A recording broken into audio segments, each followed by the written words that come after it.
የቲፒኤስ ፕሮግራም አስተማማኝ አይደለም። ዲፖርት ማድረግ ከመጀመሩ በፊት አሁኑኑ ቀድመን መውሰድ ያለብን እርምጃ ካለ ልንወስድ ይገባል ማለት ነው። Guys, the Supreme Court siding with the Trump administration, allowing it to end legal protections for Haitians and Syrians living legally here in the US. ሰላም ውድ የሳም ዩቲዩብ ቻናል ተከታታዮች እንደምን አላችሁ? ዛሬም በሌላ መረጃ ወደ እናንተ መጥቻለሁ። በትናንትናው ዕለት እንግዲህ ብዙዎቻችሁ እንደተመለከታችሁት ዶናልድ ትራምፕ በጠቅላይ ፍርድ ቤት ያገኙትን ድል በተመለከተ አንደኛውን መረጃ ወደ እናንተ አድርሻለሁ። ይህ ምንድነው? በቦርደር በኩል ከዚህ በፊት እንደሚታወቀው ወር ደግሞ ከዚህ በፊት ሲደረግ እንደነበረው በቦርደር በኩል የመጡ ስደተኞች ከዚህ ቀደም አሳይለም መጠየቅ የሚችሉበት አካሄድ ወይም ደግሞ አሰራር ነበረ። ታዲያ ሐሙስ ዕለት በነበረው የፍርድ ቤት ቆይታ የዶናልድ ትራምፕ አድሚኒስትሬሽን ከፍተኛ ድል ተቀዳጅቷል።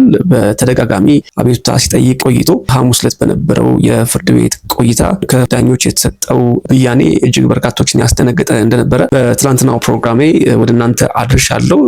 ከዚህ በኋላ እንግዲህ በቦርደር በኩል የአሜሪካን መሬት ወይም ደግሞ ግዛት ሳይረግጡ አሳይለም መጠየቅ የሚቻልበት አሰራር ወይም አካሄድ በፍርድ ቤቱ ከዚህ በኋላ እንዲቆም ተደርጓል ማለት ነው። ይህ አንደኛው ዶናልድ ትራምፕ የተቀዳጁት ከፍተኛ ድል እንዲሁም ደግሞ በጣም በርካታ ስደተኞችን ለችግር ሊዳርግ የሚችል ውሳኔ ነው ከጠቅላይ ፍርድ ቤቱ ወይም ደግሞ ከሱፕሪም ኮርት የተሰጠው ማለት ነው። In a 6-3 decision overturning a lower court order blocking the practice that limited the number of people who could apply for asylum each day, first under the Obama administration and then expanding during President Trump's first term. ጉዳዩን በተመለከተ በትናንትናው ዕለት እንደገለጽኩላችሁ አዲስ ነገር የሚኖር ከሆነ እየተከታተልኩ ወደ እናንተ የማደርስ ይሆናል። ታዲያ በዛሬው ፕሮግራሜ ደግሞ ዶናልድ ትራምፕ በተመሳሳይ ሐሙስ ዕለት በነበረው የፍርድ ቤት ቆይታ ሌላ ድል ተቀዳጅተዋል። እሱም እንግዲህ ከቲፒኤስ ወይም ደግሞ ከቴምፖራሪ ፕሮቴክትድ ስታተስ ጋር በተገናኘ ነው። Court today handed President Trump 2 immigration-related wins. The first tackles his decision to end temporary protected status for more than 1 million migrants currently in the U.S. The second handles a policy used to turn back asylum seekers who show up at the U.S.-Mexico border. Hundreds of thousands of Haitian and Syrian immigrants now in the U.S. could soon be facing deportation after 2 big wins at the U.S. Supreme Court for the president on an issue that voters said they trusted him to handle, immigration and the border. ሆኖም በእለቱ ሐሙስ ዕለት በነበረው የፍርድ ቤት ቆይታ የቴምፖራሪ ፕሮቴክትድ ስታተስን በተመለከተ ለሄቲያንስና ለሲሪያ ዜጎች ይሰጥ የነበረው የቲፒኤስ ፕሮግራም እንዲቆምና እነኚህ የሄቲና የሲሪያ ዜጎች ወደ ሀገራቸው እንዲመለሱ የሚያዝ ትዕዛዝ ወጥቷል ማለት ነው። በዋናነት ግን ይህ ቲፒኤስን በተመለከተ የተሰጠው ውሳኔ ምናልባትም በዚህ ፕሮግራም ተጠቃሚ የሆኑ ሌሎች ሀገራትንም ወደፊት አፌክት ሊያደርግ እንደሚችል ይጠበቃል። ይህም የሆነበት ምክንያት ምንድነው? እንግዲህ ፍርድ ቤቱ የሰጠው ብያኔ ሄቲያንና ሲሪያንን ብቻ ታርጌት ያደረገ አይደለም። ይልቁንም የቲፒኤስ ፕሮግራምን በተመለከተ ውሳኔ ማስተላለፍ የሚችለው መሰረዝ የሚችለው ወር ደግሞ እንዲቀጥል ማድረግ የሚችለው ዲኤችኤስ ወይም ደግሞ የአገር ውስጥ ደህንነት ሚኒስቴር ብቻ እንደሆነና የታችኛው የፌደራል ፍርድ ቤት ጉዳዩን በተመለከተ ማስቆምም ማስቀጠልም የሚችልበት ምንም አይነት ስልጣን እንደሌለው የሱፕሪም ኮርቱ ወይም ደግሞ ጠቅላይ ፍርድ ቤቱ ውሳኔ አስተላልፏል ማለት ነው። ታዲያ ይህን አስመልክቶ ከዚህ ቀደምም ታችኛው ፍርድ ቤት የሰጣቸው የተለያዩ ውሳኔዎች ወይም ደግሞ የተለያዩ ብያኔዎች ምናልባትም ውድቅ ሊደረጉ ይችላሉ ማለት ነው። በዕለቱ የነበሩት ዳኛ ሳሙኤል አሊቶ እንደተናገሩት ከሆነ ኮንግረስ የቲፒኤስ ሕግን ሲያወጣ ፕሮግራሙ ጊዜያዊ እንዲሆን የታቀደ ነው። ስለዚህ የአገር ውስጥ የደህንነት ሚኒስቴር ወይም ደግሞ ዲኤችኤስ የአንድን ሀገር የቲፒኤስ ጥቅም ማቆም ወይም መሰረዝ አለብኝ ብሎ ሲወስን የታችኛው የፌደራል ፍርድ ቤቶች ገብተው ውሳኔውን የመመርመርም ሆነ የማገድ ሕጋዊ ስልጣን የላቸውም ብሏል ማለት ነው። ይህ ባጭሩ ምን ማለት ነው? መንግስት የፈለገውን አገር ቲፒኤስ የመሰረዝ ሙሉ መብት አለው ማለት ነው። ፍርድ ቤት ጣልቃ መግባትም አይችልም እንደማለት ይሆናል ማለት ነው።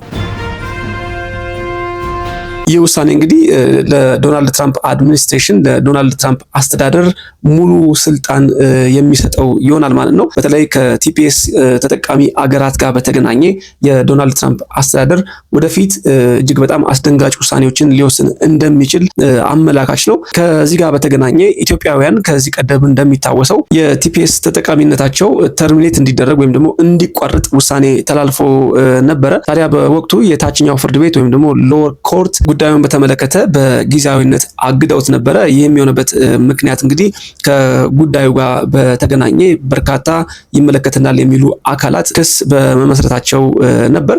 ታዲያ ክሳቸውን የተቀበለው ሎወር ኮርት ወይም ደግሞ ዝቅተኛው ፍርድ ቤት ጉዳዩን ተመልክቶ ኢትዮጵያውያን የተሰጣቸው የቲፒኤስ ቤኔፊት እና የስራ ፍቃድ መብት እንዳይቋረጥና እንዲቀጥል ትዕዛዝ አስተላልፎ የነበረ መሆኑ የሚታወስ ነው። ታዲያ ሐሙስ ዕለት በተሰጠው ብያኔ ወይም ውሳኔ መሰረት ይህ በታችኛው ፍርድ ቤት የተሰጠውን ብያኔ ምናልባትም ሊሽር የሚችል ነው። ያ ማለት ምንድነው? የሱፕሪም ኮርት ወይም ጠቅላይ ፍርድ ቤት የትኛውም የፍርድ ቤት አካል ቲፒኤስን በተመለከተ ውሳኔ ማስተላለፍም መስጠትም ማገድም ማስቀጠልም አይችልም የሚል ውሳኔ መስጠቱን ተከትሎ ለኢትዮጵያውያን ይሰጥ የነበረው የቲፒኤስ እና የስራ ፍቃድ መብት ምናልባትም በድጋሜ ሊሰረዝና ኢትዮጵያውያንም ምናልባት የዚህ ውሳኔ ሰለባ ሊሆኑ ይችላሉ የሚል ግምት አለ። ጉዳዩን በተመለከተ ኦፍኮርስ ኢትዮጵያውያን ተጠቅሰው ወይም ደግሞ ሜንሽን ተደርገው የተላለፈ ውሳኔ የለም። ነገር ግን ለሄቲያንና ለሴራውያን የተሰጠው ውሳኔ ኢትዮጵያውያንና ሌሎች የቲፒኤስ እና የስራ ፍቃድ መብት ያላቸውን አገራት አይነካም ብሎ ማሰብ አይቻልም። ምንም እንኳ በአሁኑ ሰዓት ጉዳዩ ሄቲያውያንና ሴራውያንን ብቻ የሚመለከት ቢሆንም ወደፊት ግን ይህ ሱፕሪም ኮርት የወሰነው ውሳኔ ቀስ በቀስ ሌሎች አገራትንም በተመሳሳይ አፌክት ሊያደርግ እንደሚችል ይጠበቃል ማለት ነው። እንደሚታወቀው በአሜሪካን ሀገር እጅግ በጣም በርካታ ቁጥር ያላቸው ስደተኞች በቲፒኤስ ፕሮግራም ተጠቃሚ ናቸው። ምናልባትም ከ1.3 ሚሊዮን በላይ የተለያዩ አገራት ዜጎች የቲፒኤስ ፕሮግራም ተጠቃሚዎችና ባለመብት ናቸው። ሆኖም በዚህ ሰዓት የተሰጠው ውሳኔ ከጠቅላይ ፍርድ ቤት የተሰጠው ውሳኔ ለመንግስት ምንም አይነት ውሳኔ እንዲወስን በር የከፈተ ነው። ወደፊት ከሁለቱ አገራት በተጨማሪ በሌሎች አገራትም ላይ ተመሳሳይ አይነት ውሳኔዎች ሊወሰኑ የሚችሉበት እድል እጅግ በጣም ሰፊ እንደሆነ እየተነገረ ይገኛል። በመሆኑም ምናልባት እንግዲህ ኢትዮጵያውያን ይህ ጉዳይ የሚመለከታችሁ ኢትዮጵያውያን ምናልባትም ያላችሁበትን ስታተስ መቀየር የምትችሉበት እድል ካለ ከሚመለከታቸው የህግ